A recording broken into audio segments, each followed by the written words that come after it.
بقائے حسن ازل کو حسین کہتے ہیں، غموں کے شیش محل کو حسین کہتے ہیں۔ یہ کہہ رہا تھا لبوں سے فرات کا پانی، کربلا تیرے کمل کو حسین کہتے ہیں۔ پہلے تو آپ یہ سمجھیں کہ شہید کا مطلب کیا ہوتا ہے، اور شہادت کا فلسفہ آپ سمجھیں۔ شہادت کس چیز کا نام ہے؟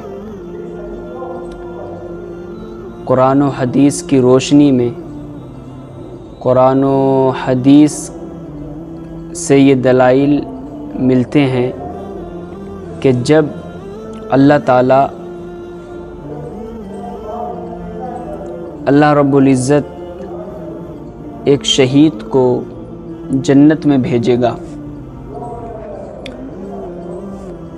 جب وہ اللہ تعالیٰ اپنے فضل و کرم سے شہید کو، جو اللہ کی راہ میں شہید ہوتے ہیں، جو نثار ہوتے ہیں، جو قربان ہوتے ہیں، جب اللہ تعالیٰ ان شہیدوں کو جنت میں بھیجے گا تو وہ شہید کہیں گے کہ مولا تیری جنت میں ہمیں لذت نہیں مل پا رہی ہے، تیری جنت میں وہ مزہ ہمیں نہیں مل پا رہا ہے جو وہ مزہ ہمیں ملنا چاہیے۔ اب عقل سوال کرتی ہے، مائنڈ میں یہ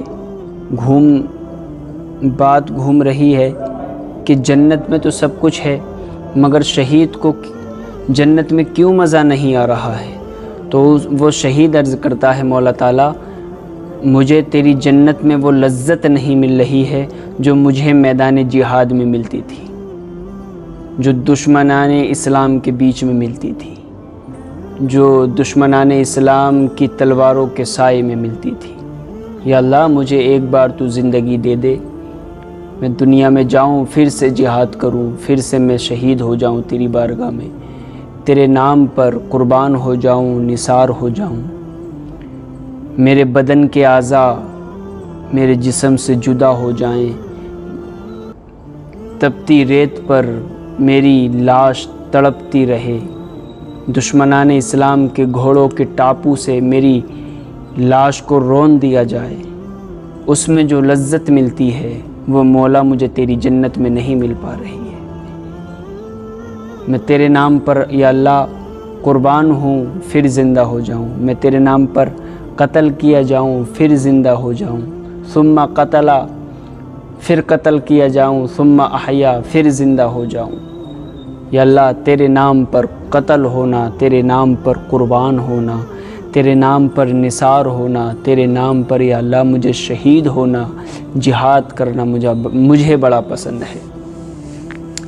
اب آپ سوچ رہے ہوں گے کہ یہ جو جہاد کی بات چل رہی ہے، یہ جو شہید ایسی خواہش کر رہا ہے، ایسی چوائس کر رہا ہے، تو اس کی وجہ یہ ہے کہ شہید جب شہید ہوتا ہے تو اسے اللہ تعالیٰ کا دیدار نصیب ہوتا ہے،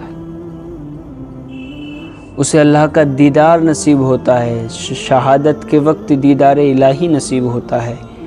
تو دیدار الہی میں جو لذت ہے وہ جنت میں نہیں ہے، دیدار الہی میں جو لذت ہے وہ اور کہیں نہیں ہے، اور کسی چیز میں نہیں ہے۔ بس شہید جو ہے یہی سمجھانا چاہ رہا تھا کہ مولا تیرا دیدار ہمیں ہوتا ہے، اس وقت نہ کوئی تکلیف ہوتی ہے، مولا تیرا دیدار ہمیں نصیب ہوتا ہے۔ اس لیے جو ہے وہ شہید کہہ رہا تھا کہ تیری جنت میں مجھے جو ہے مزہ نہیں آ رہا ہے۔ اور امام حسین علیہ السلام، امام حسین رضی اللہ تعالیٰ عنہ،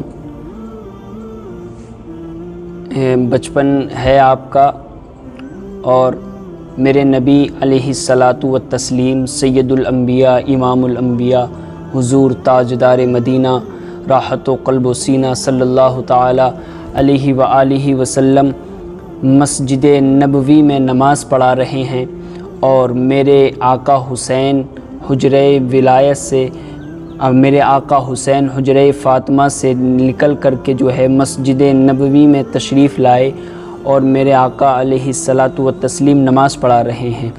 اس وقت میرے آقا سجدے میں تھے، تو امام حسین کا بچپن ہے، مولا حسین علیہ السلام آئے، میرے نبی کی پشت مبارک پر بیٹھ گئے، میرے نبی کی پشت مبارک پر بیٹھ گئے، پشت مبارک پر بیٹھ گئے۔ پھر میرے آقا نے جو ہے سجدے کو طویل فرما دیا، سجدے کو بڑھا دیا۔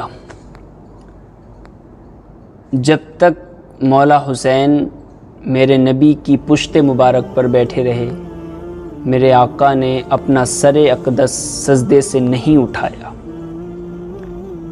تھوڑی دیر بعد امام حسین رضی اللہ تعالیٰ عنہ میرے نبی کی پشت مبارک سے اٹھ گئے، تو جیسے ہی مولا حسین اٹھے، میرے آقا نے فوراً جو ہے اپنے سر اقدس کو سجدے سے اٹھایا۔ نماز کے بعد جو حضور کی اقتدا کر رہے تھے، جو نماز پڑھ رہے تھے، جو صحابی رسول تھے، جو میرے آقا کے ساتھی تھے، انہوں نے بڑے ادب کے ساتھ عرض کی، یا رسول اللہ، ہمارے ماں باپ آپ پر قربان ہو جائیں، اے میرے آقا، کیا اب سجدے کو بڑھانے کا حکم آ گیا ہے؟ آپ نے اتنا لمبا سجدہ کیا، کیا سجدے کو اب طویل کرنے کا حکم آ گیا ہے؟ یا آپ نے جو سجدہ لمبا کیا اس کی وجہ یہ تھی کہ شاید آپ پر وحی نازل ہو رہی ہو؟ یہ صحابہ نے جو ہے عرض کی، تو میرے آقا نے فرمایا ایسی کوئی بات نہیں ہے، نہ مجھ پر وحی نازل ہو رہی تھی، نہ سجدے کو بڑھانے کا حکم آیا ہے، بلکہ جب میں سجدے میں تھا تو میرا پیارا بیٹا، میرا پیارا حسین، میرا پیارا نواسہ میری پشت مبارک پر آ کے بیٹھا، میری پیٹھ پر آ کے بیٹھا، تو میں نے یہ پسند نہ کیا، میرے دل نے یہ گوارا نہ کیا کہ میں اپنا سر سجدے سے اٹھاؤں اور میرا پیارا بیٹا، میرا پیارا حسین گر جائے، اس کو چوٹ آ جائے، وہ گر جائے، اس لیے میں نے سجدے کو بڑھایا۔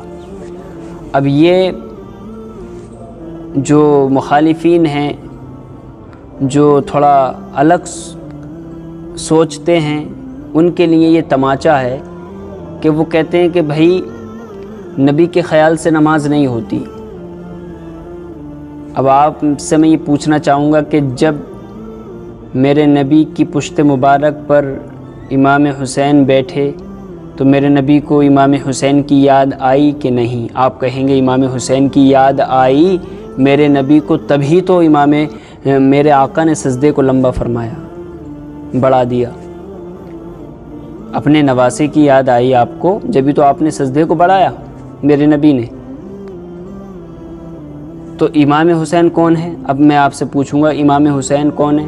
نبی نہیں ہیں بلکہ امتی ہیں، میرے نبی کے نواسے بھی ہیں اور صحابی بھی ہیں، غلام رسول ہیں۔ تو میرے نبی کو جو یاد آئی وہ حسین کی یاد آئی، اور حسین امتی ہیں، صحابی ہیں، نبی کے نواسے ہیں۔ تو جب نبی کی یاد میں امتی کا خیال آ جائے تو نبی کی نماز ہو جاتی ہے، تو امتی کے خیال میں اگر نبی آ جائیں تو امتی کی نماز کیسے نہیں ہوگی؟ جب نبی کے خیال میں امتی آ جائے تو نبی کی نماز ہو جاتی ہے، اور امتی کے خیال میں نبی آ جائیں تو اس کی نماز کیسے نہیں ہوگی؟ یہ ایک سوچنے والی بات ہے۔ ہم کیا پڑھتے ہیں نماز میں؟ السلام علیکہ ایھا النبی، کس کا خیال آیا؟ نبی پر آیا، نبی کا خیال آیا۔ نماز میں پڑھتے ہیں اعوذ باللہ من الشیطان، کس کا خیال آیا؟ شیطان کا خیال آیا۔ اتحیات میں کیا پڑھتے ہیں؟ نبی کی آلو سلام بھیجتے ہیں حضور پر، السلام علیکہ ایھا النبی، اے نبی تم پر سلام ہو۔ پھر درود ابراہیمی میں ہم پڑھتے ہیں حضور کی آل و اولاد پر سلام بھیجا جاتا ہے۔ تو یہ اپنے عقیدے ٹھیک کریں، اللہ تعالی ہمیں سنی صحیح العقیدہ بنائے اور پنجتن پاک سے، اہل بیت سے سچی محبت کرنے والا بنائے، اور مولا قیامت کے دن انہی کے صدقے میں ہمارا بیڑا پار لگائے۔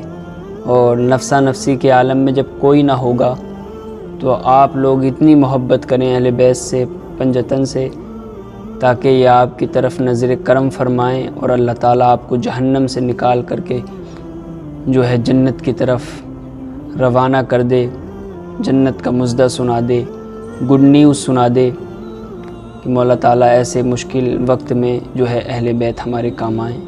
اہل بیت کا دامن پکڑے رہیں، سیدھے راستے پہ چلتے رہیں، اللہ و رسول سے محبت کرتے رہیں، اسی میں ہماری کامیابی ہے۔